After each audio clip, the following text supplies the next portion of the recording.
Assalamualaikum warahmatullahi wabarakatuh. Salam sejahtera untuk kita semua. Saudaraku, sahabat-sahabat saya dimanapun berada.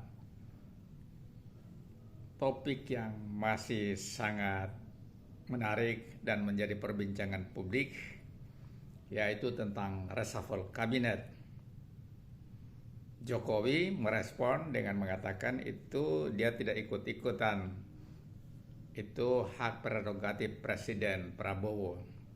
Kemudian dia mengatakan Budi Ari Setiaji, Menteri Koperasi yang di reshuffle akan bertemu dengan Jokowi. Teman-teman semuanya, memang ada 5 menteri yang di reshuffle. Ada Budi Gunawan, Menteri Menko Polkam, Menteri Koordinator Politik dan Keamanan Budi Gunawan, kemudian Menteri Keuangan Sri Mulyani, ada Menteri Pemuda Aryo Tejo, kemudian Menteri Perlindungan Pekerja Migran Indonesia Abdul Qadir Karding. Jadi teman-teman semuanya, dan ada pelantikan baru Menteri Haji dan Umrah yang dipercayakan kepada Irfan Yusuf.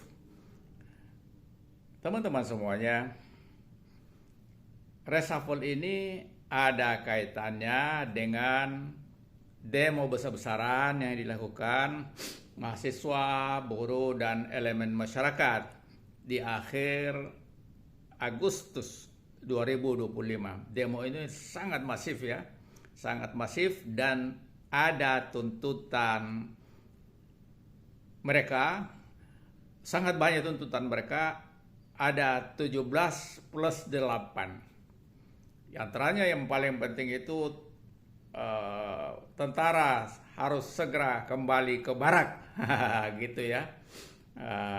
Kemudian ada reformasi polisi ya. Lantas mereka mendorong supaya segera dibuat undang-undang perampasan aset. Dan banyak lagi, pokoknya ada 17 plus 8. Jadi ada 25 tuntutan mereka dan sangat banyak.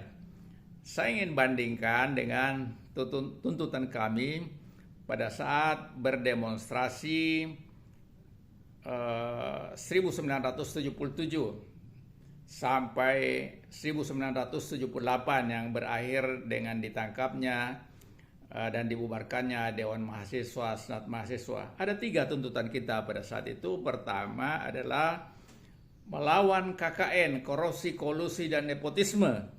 Kemudian menciptakan pemerintahan yang bersih, clean government. Kemudian ketiga, melarang adanya difungsi ABRI pada saat itu. Jadi selain mereka di tentara, juga polisi ya, bertugas begitu, mereka masuk menjadi pejabat di berbagai pemerintahan, termasuk di BUMN. 3 hal yang kita tuntut itu sampai sekarang justru makin gila-gilaan dilaksanakan. Apa itu yang makin gila-gilaan? Pemerintahan bersih itu nggak ada sama sekali sekarang. Dari rakyatnya melalui pilkada, melalui pemilu legislatif dan pemilu presiden, mereka disogok. Itu juga adalah bentuk dari pemerintahan yang tidak baik. Korupsi di situ. Kepala desa melalui dana hibah yang diberikan kepada seluruh kepala desa juga sudah banyak terungkap, banyak korupsi di situ. Di eksekutif, di legislatif, di mana-mana korupsi semuanya, termasuk di BUMN, dan itu korupsinya gila-gilaan. Jadi itu yang kita tuntut pada saat itu, pemerintahan yang bersih. Tidak ada pemerintahan yang bersih sekarang, dan makin gila dalam 10 tahun terakhir. Baru saja kita menyaksikan Menteri Pendidikan, Kebudayaan, Riset dan Teknologi, Nadiem Makarim dijadikan tersangka oleh Kejaksaan Agung, tersangka korupsi maksudnya. Mungkin barangkali dalam waktu singkat juga mantan Menteri Agama Yakut Komas akan dijadikan juga tersangka korupsi. Dan banyak lagi, pokoknya di masa Jokowi itu paling banyak korupsi. Dan itu sudah ditangkapi dan sudah dijadikan ya pokoknya narapidana, mereka sudah ditahan dan bahkan sudah ada yang dibebaskan. Teman-teman semuanya yang saya hormati dan banggakan. Jadi dalam tuntutan 17 plus 8 itu sebanyak 25 tuntutan, menjadi pertanyaan kita, menjadi pertanyaan publik, mengapa tidak ada satupun kata-kata di situ, kalimat yang mendorong supaya Jokowi diadili. Juga tidak ada satu frasa di situ dilengsarkan Gibran. Juga tidak ada kata copot Kapolri. Padahal itu yang terus muncul di permukaan, menggelegar kata-kata ini. Tapi dalam tuntutan yang disampaikan 17 plus 8 itu tidak ada. Pertanyaannya, mengapa itu tidak ada? Boleh jadi yang ikut bermain, ini dugaan saja, adalah bagian dari kekuatan lama. Apa tujuannya? Ingin melemahkan Presiden Prabowo. Karena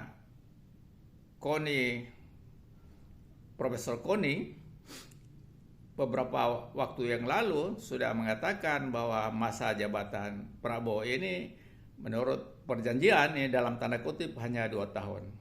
Sementara kita lihat Prabowo agresif melakukan berbagai upaya untuk mengembalikan Indonesia supaya lebih baik, program-program dia yang merakyat itu, dan dianggap ini bisa merugikan dalam rangka suksesi.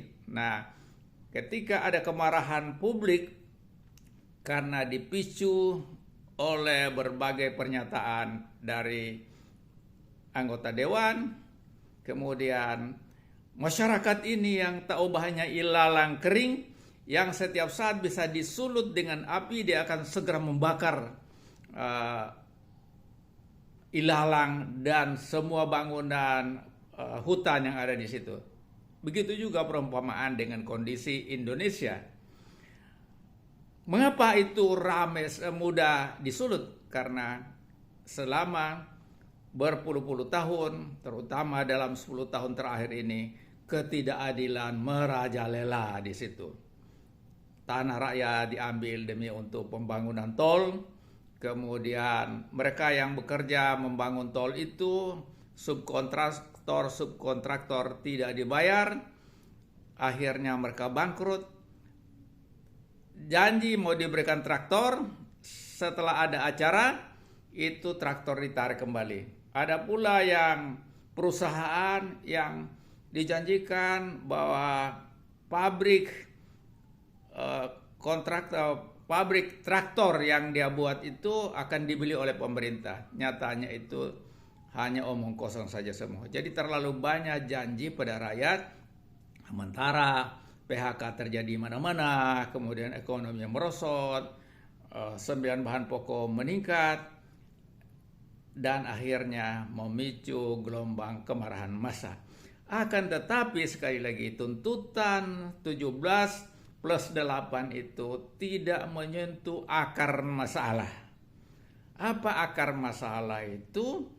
Adalah ketidakadilan yang harus diwujudkan dengan reformasi total di berbagai tempat, termasuk juga kabinet yang terlalu besar itu dikecilkan, diefisienkan, dan termasuk kemarahan daerah-daerah yang dipotong alokasi dana umum dan alokasi khusus sebesar 250 triliun itu dalam APBN 2026, hingga mereka menaikkan pajak gila-gilaan sampai ada yang PBB maksudnya sampai mencapai 1000%. Nah, inilah tantangan yang sangat berat dihadapi Presiden Prabowo, tetapi dengan adanya peristiwa kemarin, maka Presiden Prabowo melakukan konsolidasi dan dia bukannya semakin lemah, tetapi semakin kuat. Seperti yang pernah terjadi di masa Presiden Soeharto, ketika ada gerakan mahasiswa, termasuk di era kami itu, lantas setelah itu dilakukan konsolidasi, dan kemudian semakin kuat, akhirnya berkuasa begitu panjang. Jadi saudara-saudara, banyak sekali PR yang dilakukan, tetapi satu hal yang penting dari pergantian kabinet, sebanyak 5 kabinet itu, menteri yang diganti, yang paling penting di situ adalah Menteri Keuangan. Saya sekali lagi mengatakan saya bersyukur Menteri Keuangan diganti Sri Mulyani Indrawati, karena selama 19 tahun dia memerintah, keadaan Indonesia bukan semakin makmur, semakin terpuruk. Memang bukan kesalahan dia semata, tapi dari presiden. Tetapi dia tidak memberi guidance, tidak memberitahu kepada presiden bahwa ini ada masalah, ini yang harus kita selesaikan, harus ada skala prioritas dan lain sebagainya. Jadi inilah sesungguhnya yang kita harus atasi. Sekali lagi, kepada 6 menteri dan 1 wakil menteri yang dilantik, kita berharap supaya bekerja lebih keras, terutama Menteri Keuangan, agar keadaan Indonesia semakin baik, bukan semakin terpuruk. Dan itulah harapan seluruh rakyat Indonesia. Terima kasih. Wassalamualaikum warahmatullahi wabarakatuh.